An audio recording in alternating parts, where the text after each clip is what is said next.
안녕하십니까. 금매물 부동산 TV입니다. 어제부로 제가 20년 써온 011 핸드폰이 서거하셨습니다.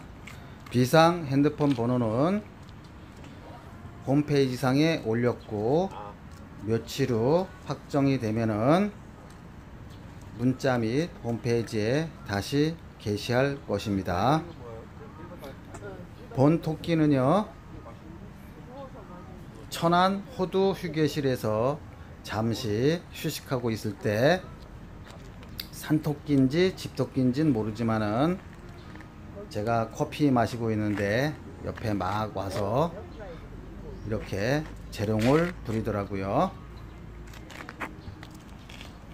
혹시라도 이 토끼가 산토끼인지 집토끼인지 아시는 분은 댓글을 달아주시면 고맙겠습니다. 이번 동영상 강의는 제가 꼭 해야 할 강의인데 굉장히 많이 망설였습니다. 왜냐하면 매물을 팔아서 돈을 버는 것도 아니고 잘못하면 욕을 얻어먹을 수도 있기 때문에 많이 망설였어요. 그런데 요즘에 부동산 시장이 많이 혼탁하죠. 그래서 제 나름대로 한번 부동산 시장을 분석하고 여러분들이 앞으로 부동산을 어떻게 대처하여야 할 건가를 한번 제시해 보려 합니다. 제시하기보다는 같이 한번 고민해 보려 합니다. 오늘 동영상 강의는요, 편하게 들으시고요. 여러분이 기대하고 있는 경매 직전 급매물은 약 한 빠르면 7일, 늦으면 10일 사이에 동영상으로 올라올 예정입니다.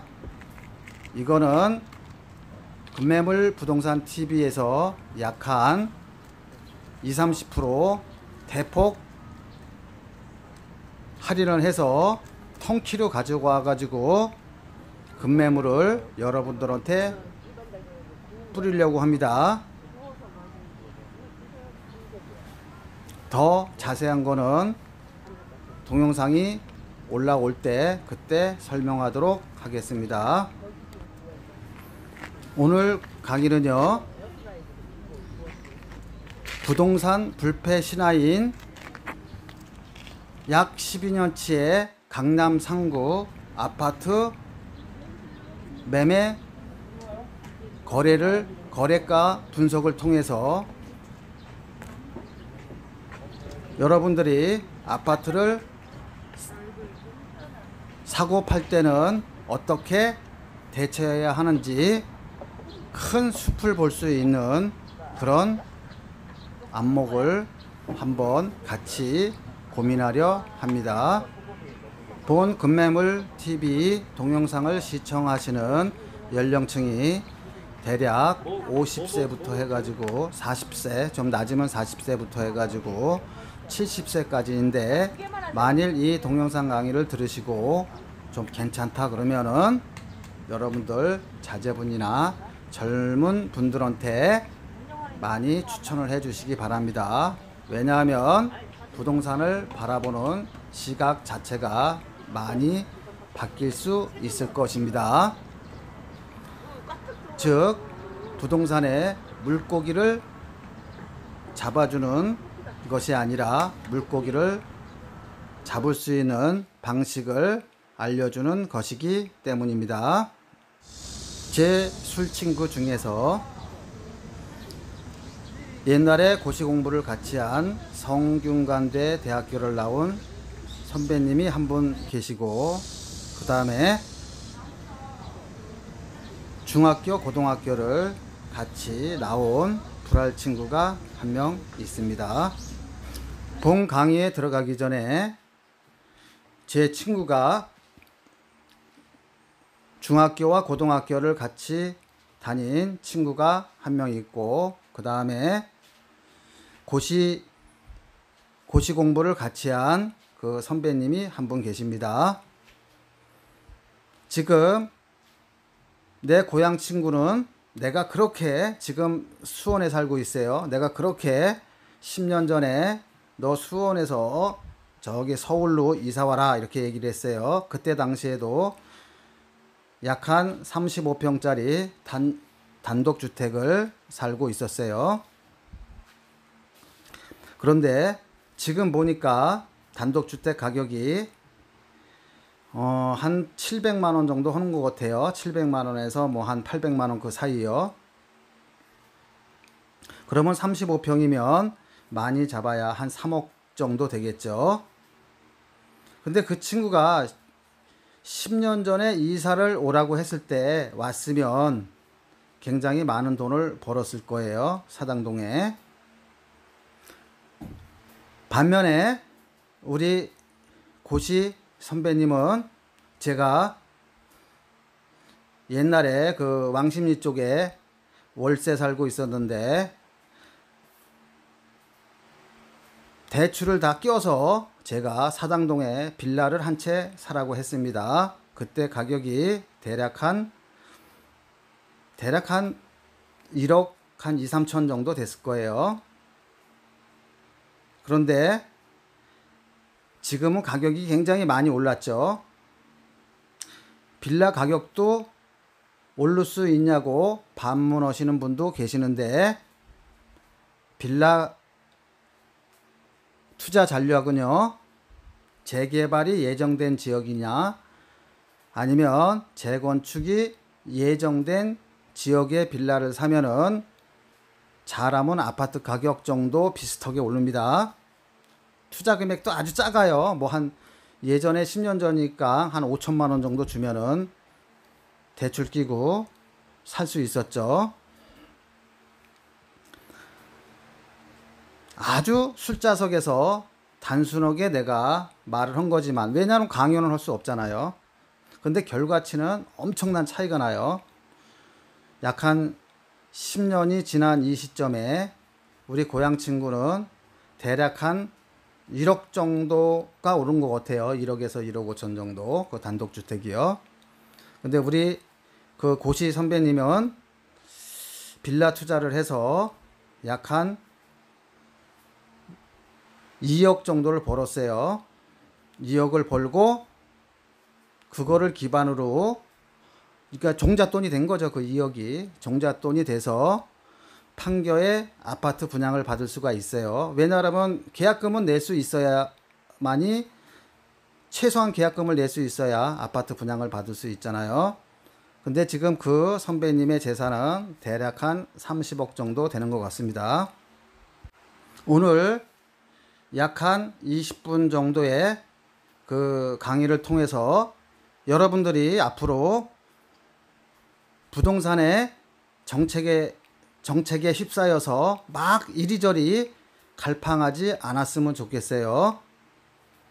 여러분들이 그 정책 결정자의 우두머리에 앉아 있어서 부동산 시장을 조망하면서 투자 시기를 결정하면 되겠죠. 자, 이제 편안하게 시작을 해볼게요. 헷갈리지 마셔야 할 것은요, 오늘 강의는 급매물을 찾는 게 아닙니다. 즉, 급매물을 찾는 거에는 두 가지 기법이 있어요. 시기에 대한 급매물이 있고, 일정 시점이 결정이 되면은 그 시점에 대한 급매물 찾는 방법이 있습니다. 일정 시점의 급매물이라 하면, 자, 오늘부터 해가지고 한두 달 사이에 내가 아파트에 들어가야 돼요.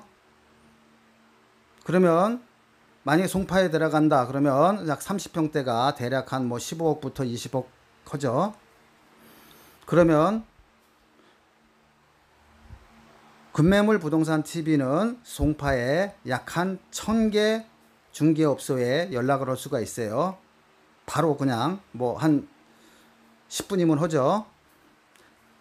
여러분들이 가지고 있는 급매물을 우리한테 제시해라. 그러면 여러분들은 가장 싼 거를 사면 됩니다.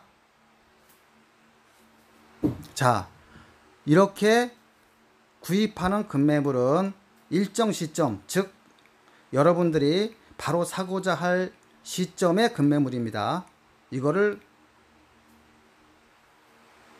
구입하는 방법이고요. 이런 일정 시점의 급매물은 급매물 부동산 TV에서 다 구축해 돼 있으니까 한 30만원 후원하면은 일정 시점의 급매물을 매입할 수 있습니다. 그런데 오늘 강의는요, 언제 아파트를 구입할 건가, 그게 더 중요해요. 일정 시점은 그 구입할 시기를 결정한 다음에 일정 시점이 결정이 나는 거죠.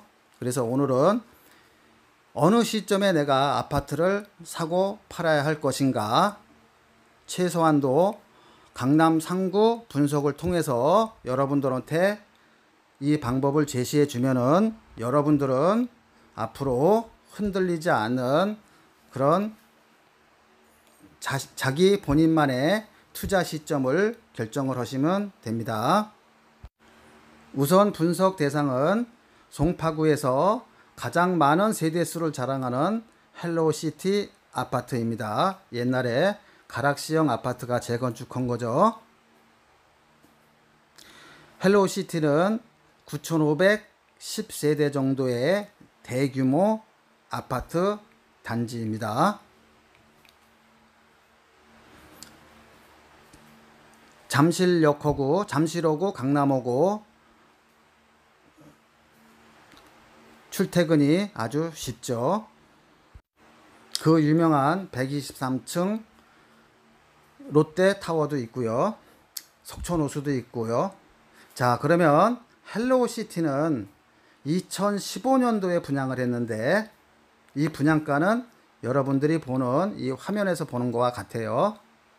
18평형이 4억 9천, 21평형이 5억 2천에서 5억 7천. 뭐 층마다 약간 차이가 있죠. 여러분도 알다시피. 25평형이 6억 3천에서 7억 3천, 33평형이 7억 6천에서 9억 2천입니다. 상세한 분양가는 요 화면에서 볼 수 있듯이 이거는 여러분들이 체크하면 되겠고요.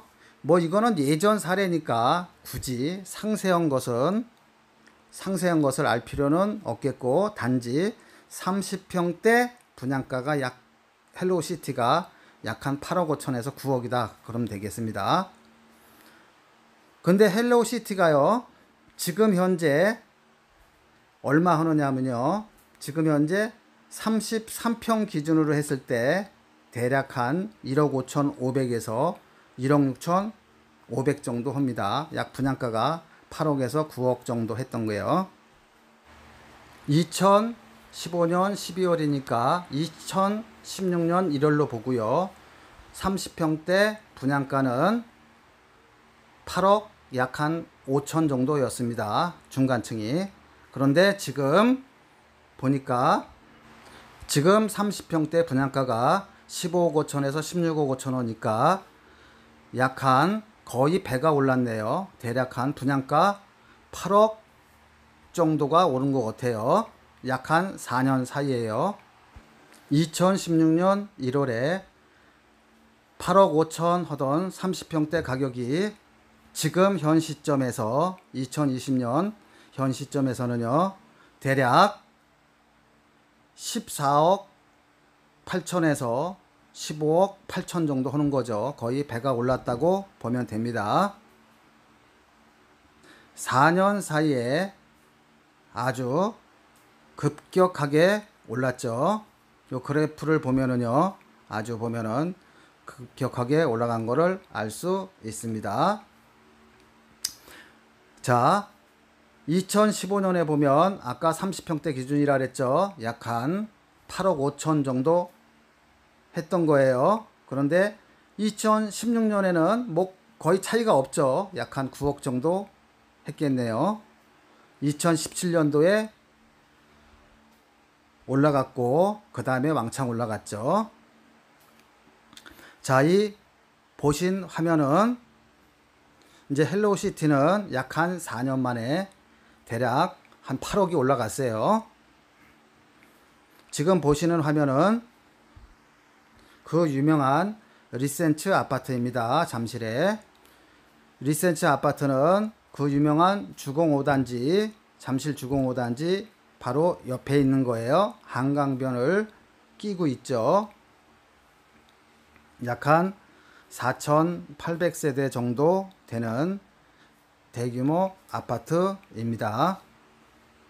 뭐 속초노수도 있고 잠실역도 있고, 제가 이 아파트를 소개하려고 하는 거는 아니에요.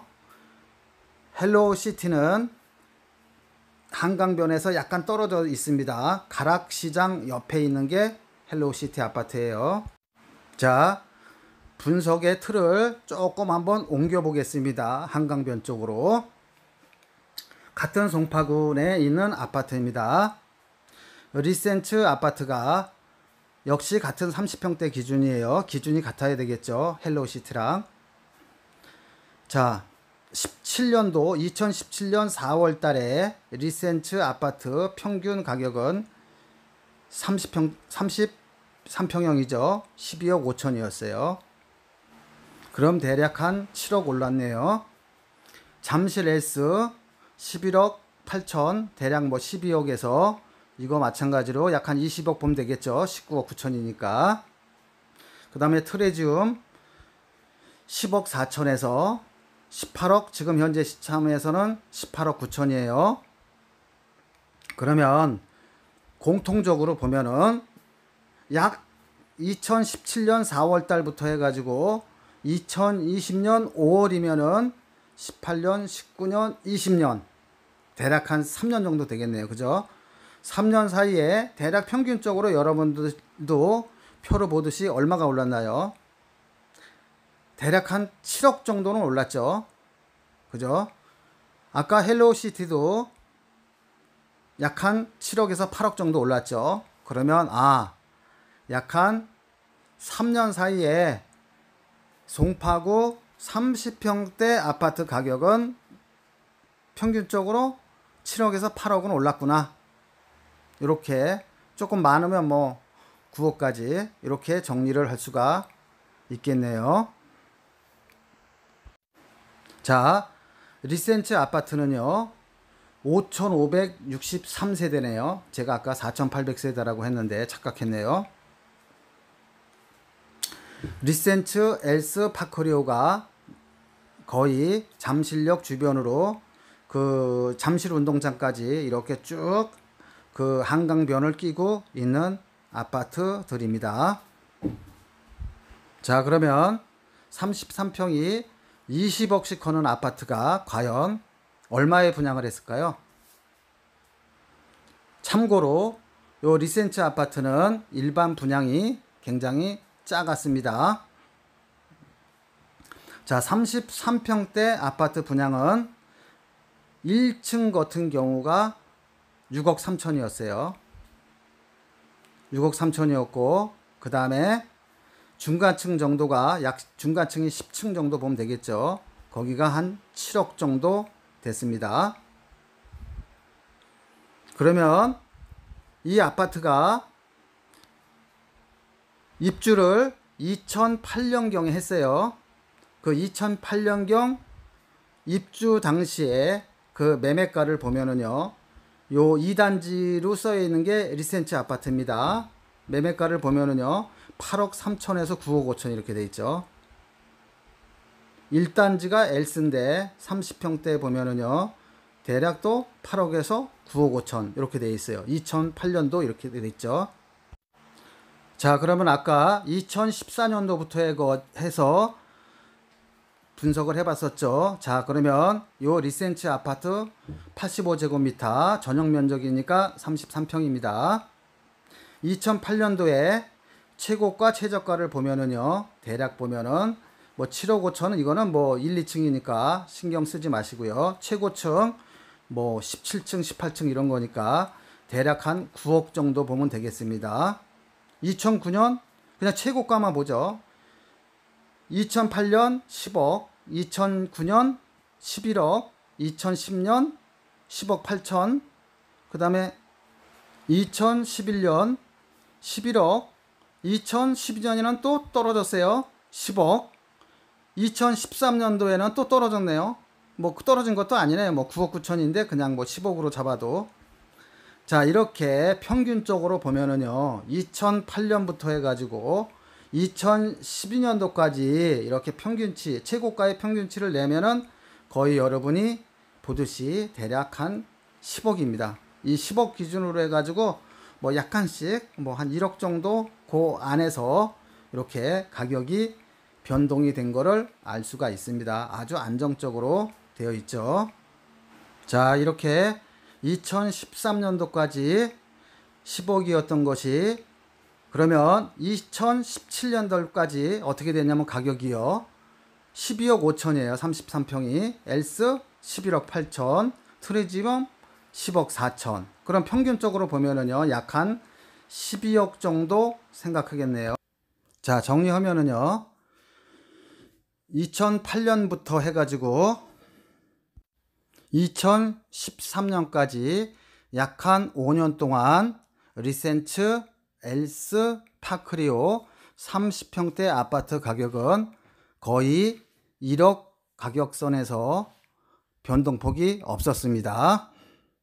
그리고 2013년도부터 해서 2017년도 4월까지 평균적으로 10억 4천에서 12억 5천 하니까는요, 대략 뭐 12억 잡아도 약 한 4년 동안 한 2억 정도 30평대 가격이 오른 걸 알 수 있었습니다. 1년에 한 5천만 원도 올랐네요. 자, 이제 과거치 매매 동향을 설명했고요. 앞으로 같은 동네 송파구에 잠실주공 5단지가 재건축 예정이죠. 음마아파트도 그렇고요. 다 두 세대 다 거의 4천 세대 정도 됩니다. 재건축을 하면은요, 지금 현재 상황으로 해도 대략 한 잠실주공 같은 경우에도 약 한 5,500세대 정도 아파트가 신규로 들어오겠죠. 음마아파트도 당연히 뭐 4,000세대니까 재건축하면은 대략 한 6, 7천 세대 정도가 들어올 거라고 예상할 수 있습니다. 자, 그런데 현재 정부에서는 주공 아파트나 이 강남의 음마 아파트가 굉장히 대단지죠. 이거를 용적률을 거의 뭐 한 2배 정도 올려줘서 그 엄청나게 세대수를 늘리려고 하는 것 같습니다. 그럼 당연히 세대수가 잠실주공하고 음마 아파트만 따져도 잠실주공에 약한 현재 상태로만 봐도 5,000세대, 5,500세대, 음마 아파트 6,000세대만 잡아도 11,000세대죠. 그런데 정부에서 현재 용적률보다 지금 현재 용적률이 대략 한 300% 정도 잡고 있는데요. 이거를 뭐 꽃배기로 늘려주면은 11,000세대에서 뭐 한 2만 세대까지 아주 노른자이 아파트가 증가할 수 있을 것 같습니다. 자, 지금까지 제가 왜 이렇게 길게까지 지루하게 앞에 거를 강의를 했겠어요. 정리를 하면은요, 아파트 급매물을 구하는 방법은 두 가지라 그랬어요. 일정 시점에서 아파트 급매물을 구입하는 거고요. 그 일정 시점이라 하면은 대략 약 한 3개월, 6개월 말합니다. 요 시점에서 사고자 하는 거는 급매물 부동산 TV를 이용하시면 돼요. 여러분들이 사고자 하는 구에 이미 우리가 갖춘 데이터베이스를 가지고 한 30만 원 정도 후원금 내면은 우리가 급매물 찾아서 드립니다. 꼭 나온다는 보장은 아니지만 그래도 몇 억짜리, 몇십억짜리 아파트를 사면서 이 정도는 할 수가 있겠죠. 자, 여러분이라면 현금이 20억이 있어요. 지금 그럼 그 20억을 가지고 아까 말한 그 한강변의 30평대 아파트를 사시겠습니까? 아니면 관망을 하셨다가 사시겠습니까?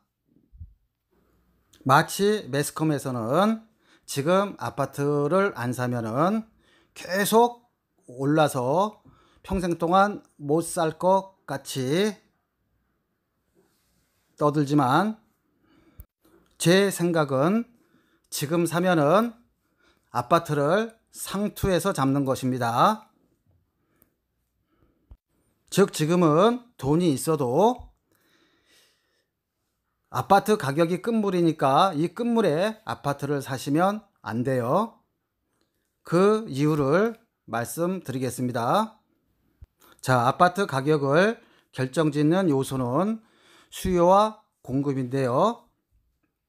이 수요와 공급을 결정하는 그 두 가지 요인을 경제학적 측면에서 말씀드리려고 하는데요.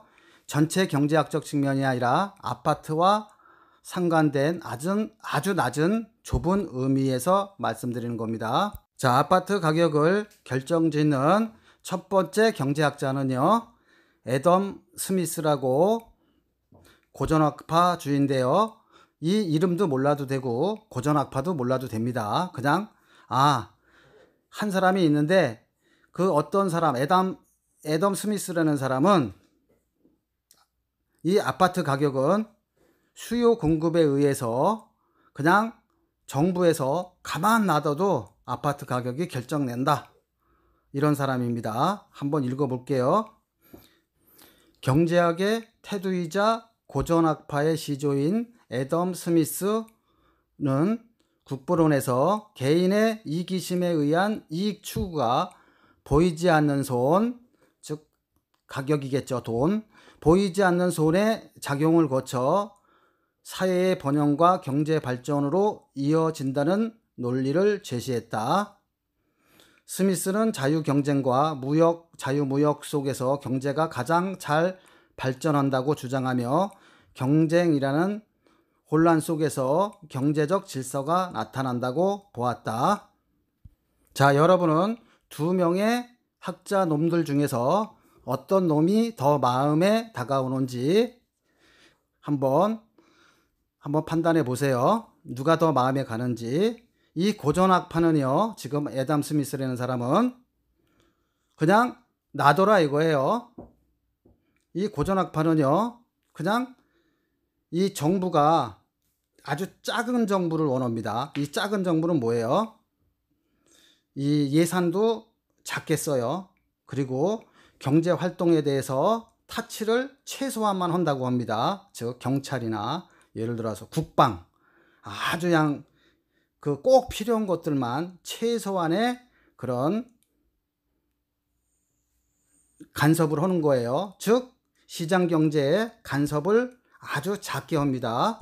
자, 고전학파라는 놈이 아파트 정책을 하면은요, 어떻게 하냐면요, 정부는 간섭을 안 해요. 그러니까 아파트를 사고 파는 거는 어디에 맡기겠어요? 시장에 맡기겠죠. 그리고 작은 정부를 선호하니까 세금을 많이 걷지를 않아요. 그리고 아파트로 따지면 재개발, 재건축을 많이 허용해 주는 겁니다. 즉 고전학파는 생산을 많이 하자예요. 그리고 웬만하면은 시장에 간섭을 하지 말자, 개입을 하지 말자. 그러니까 아파트 시장에 있어서 고전학파라는 놈은 재개발이나 재건축 이런 거는 시장에 맡기고, 오히려 시장에 맡기는 것뿐만이 아니라 더 촉진을 해주죠. 아파트를 더 많이 줘라 이렇게. 그러면 이 고전학파라는 놈은 고전학파라는 놈이 정치를 하면은 아파트는 증가할 수 있겠죠. 뭐 세금도 자율에 맡기니까 최소한으로 할 테고요. 자, 반면에 케인즈 학파라는 놈은 한번 읽어볼게요. 케인즈 학파는 고전학파 이론의 맹점을 비판하면서 대공황의 타개를 위해 정부가 민간 경제에 대하여 보다 적극적으로 간섭하고 정부 주치를 늘려서 유효 수요를 창출함으로써 대량 실업을 없애고 완전 고용을 달성할 것을 제창하는 학파입니다. 자, 여기 본문에서 보듯이 케인즈 학파는요, 정부가 주도적으로 민간 경제에 대해서 적극적으로 간섭을 하려다 보니까 간섭할 사람이 많이 필요하죠. 뭐 세무 공무원도 많이 뽑아야 되고, 그 다음에 뭐 저기 경찰이라든가 또는 여타 공무원들을 많이 채용을 해서 이 케인즈 학파 자체는 큰 정부를 선호해요. 그리고 이거를 아파트에 한번 접목을 시켜보면 케인즈 학파는 재개발, 재건축에 간섭을 많이 합니다. 간섭을 많이 하고 그것도 아주 적극적으로 하죠. 그럼 그 간섭하는 이유는 뭐냐면요. 자, 재개발, 재건축을 하면은 모든 게 다 좋을 수는 없죠. 어떤 게 좋으면 어떤 게 나쁜 것도 있겠죠. 그러면 재개발, 재건축을 하면은 거기에 세입자들이 밀려나겠죠. 집주인도 돈이 없으면 어떻게 돼요? 뭐 전세 놓고 거기서 못 살죠. 또는 뭐 아주 돈이 없으면 또 팔고 나가는 경우가 많고요. 그래서 이 케인즈 학파라는 사람은 이 아파트를 접목을 시키면은 이 공급을 늘리는 거를 굉장히 싫어합니다. 그리고 늘려도 간섭을 굉장히 많이 해요. 뭐 예를 들어 가지고 뭐 아파트 재건축을 하면은 니네들이 그 재건축으로 인해서 한 10억을 벌었으니까 세금으로 한 5, 6억 내라. 그래서 아파트를 지으려고 그러면은 재개발, 재건축을 할 경우에 케인즈 학파가 만약에 재개발, 재건축을 한다 그러면 굉장히 오래 걸리겠죠. 왜냐하면 이것저것 다 따져서 해야 되니까 뭐 그 간섭을 많이 해야 되니까 시간이 많이 걸립니다. 자, 이쯤 되면은 여러분들은 내가 왜 이렇게 두 학자를 갖다가 이렇게 설명했나 아마 그 대충 감이 오겠죠. 그래서 이 두 학파의 결국은 그 결론이라고 하면요, 경제를 보는 관점의 차이라고 할 수 있겠습니다. 고전학파는 정부의 개입보다는 시장의 자율적 조정 기능을, 케인즈 학파는 시장 방임이 아닌 주로 정부의 조정을 중요시하는 거죠. 그러니까 결국은 고전학파는 시장에 맡기고 그리고 작은 정부를 선호하고 웬만하면 시장에 그 개입을 하지 않고, 그 다음에 거꾸로 케인즈 학파는 거꾸입니다. 고전학파에 케인즈 학파는 간섭을 많이 하고 간섭을 많이 하려다 보니까 큰 정부를 선호하는 거겠죠. 자, 지금까지 말한 것 중에 학자 놈이 두 놈이 있었죠. 고전학파라는 놈과 케인즈 학파라는 놈이 있습니다. 자, 우리나라에도 똑같이 우리나라를 이끌어가는 정당이 두 곳이 있죠. 즉 보수와 진보입니다. 보수는 편의상 한국당이라고 하고 진보는 민주당이라고 할게요. 본 강의의 목적은 어떤 학파가 됐든 어떤 정당이 됐든 우리는 아파트 급매물을 사고 파는 거에 초점을 둔 겁니다. 여러분들이 설사 자기 자신의 정파와 안 맞더라도 또는 자기 지식과 안 맞더라도 그냥 편하게 이해하고 가셨으면 합니다. 자, 제 생각에서는요, 아까 그 학파를 나눴죠. 고전학파와 경제학파로, 케인즈 학파로. 자, 한국당 입장에서 보수죠. 한국당 입장에서는 제 생각에는 고전학파와 비슷하다고 생각을 합니다. 즉 공급을 늘리자는 주의죠. 고전학파는. 그러니까 이제는 뭐 학파가 관계가 없어요. 이제 기본 개념을 알았으니까.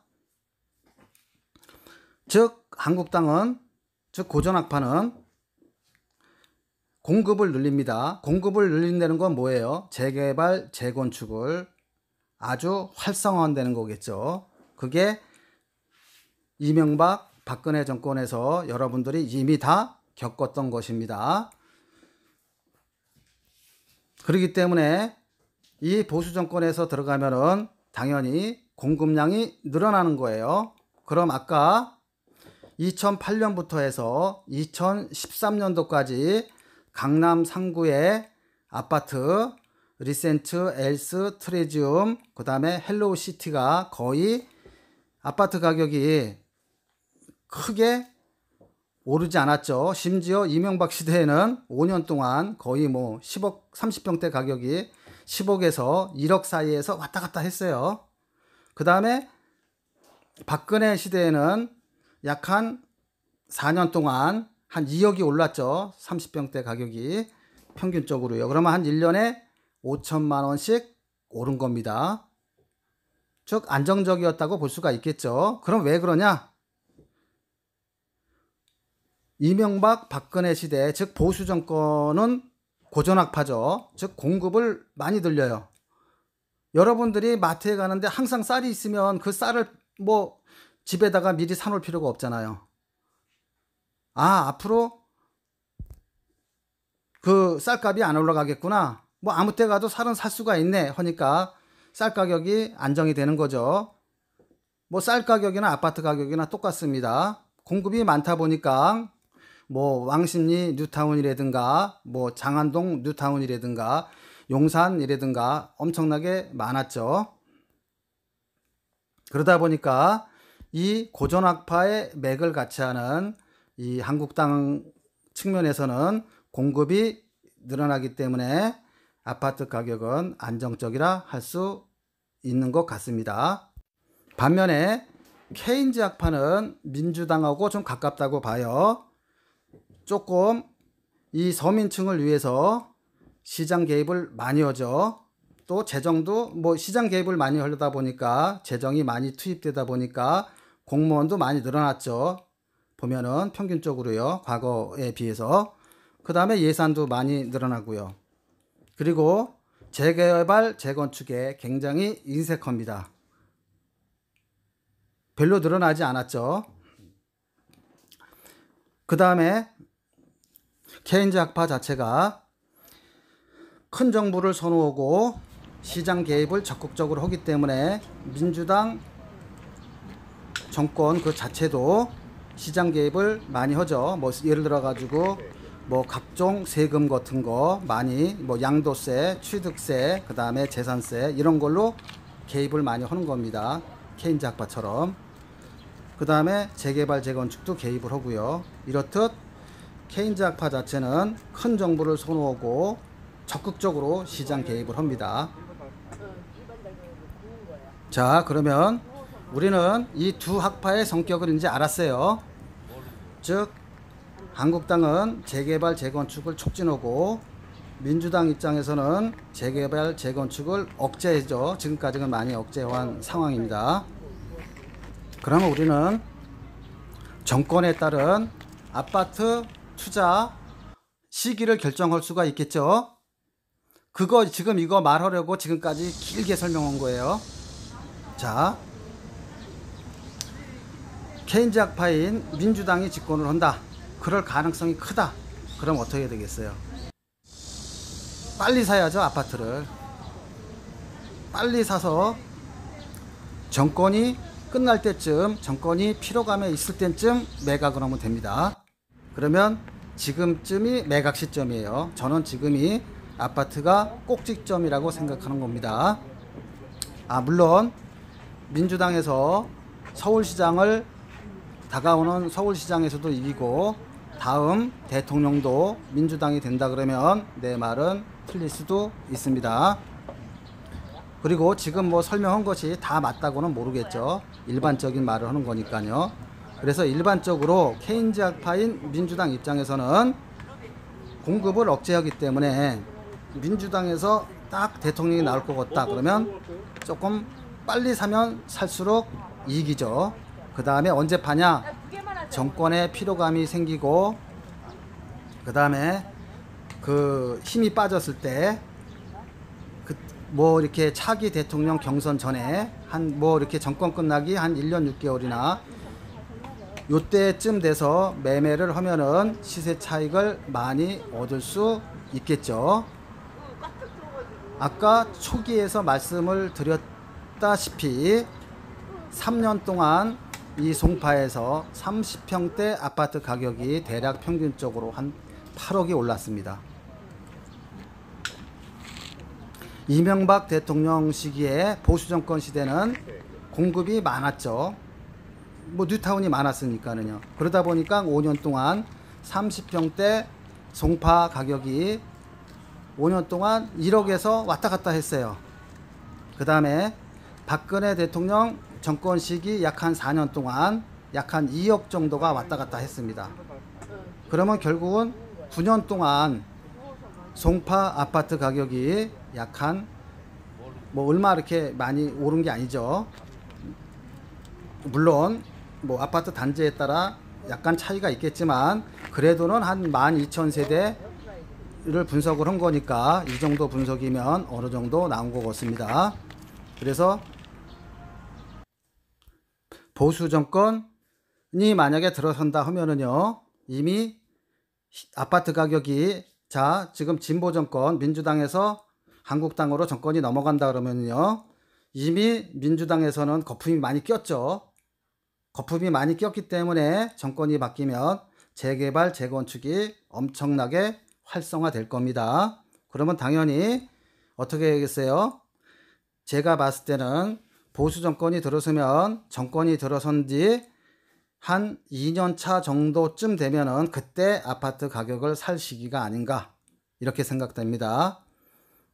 그렇게 2년 정도 경과되면은 재개발, 재건축이 왕창 이제 나오겠죠. 그럼 그때쯤 사시면 될 것 같고요. 파는 시기는 만약에 민주당이 또 집권을 할 것 같다, 그러면 팔아야 되겠어요? 안 팔아야 되겠어요? 안 팔아야 되겠죠.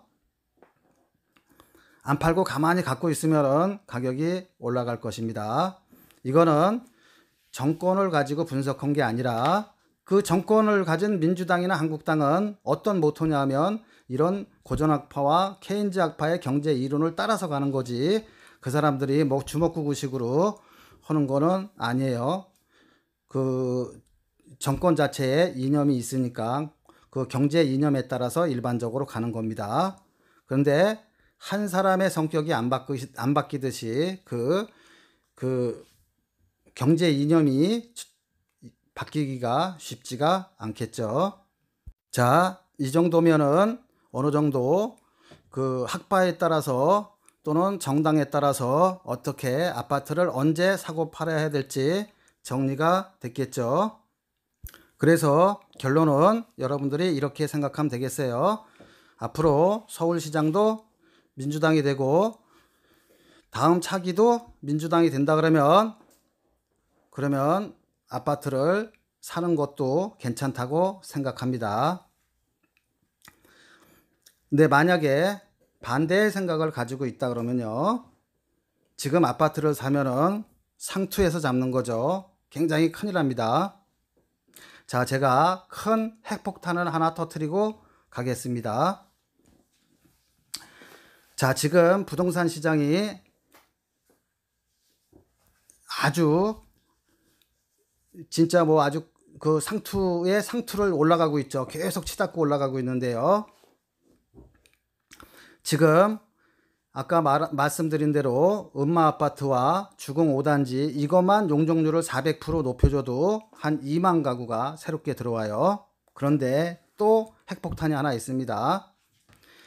자, 미군 기지가 요 본문에서 보듯이 348만 평이에요. 이 용산기지 100만 평 중에서 약 한 10만 평 정도만 아파트를 짓는다 그러면요, 대략 한 2만 5천 세대에서 3만 세대가 쏟아집니다. 약 용적률 한 400% 정도 주면은요. 그러면 이 용산에서 약 3만 세대가 쏟아지고, 그 다음에 잠실의 주공아파트와 그 다음에 음마아파트가 한 2만 세대 정도 거의 쏟아진다 그러면요, 그 강남 3구에서 강남 3구하고 용산하고요. 이렇게 하면 거의 강남 3구 용산 아파트 가격이 엄청나게 가격이 떨어질 겁니다. 제가 봤을 때는 지금 한 20억 정도 하는 게요. 대략 한 15억 선 정도까지 떨어질 수가 있어요. 15억, 16억. 아마 15억 선 정도까지도 떨어질 수 있을 것 같아요. 물론 강남 얘기입니다. 강남이 떨어지면 당연히 강북도 떨어지겠죠.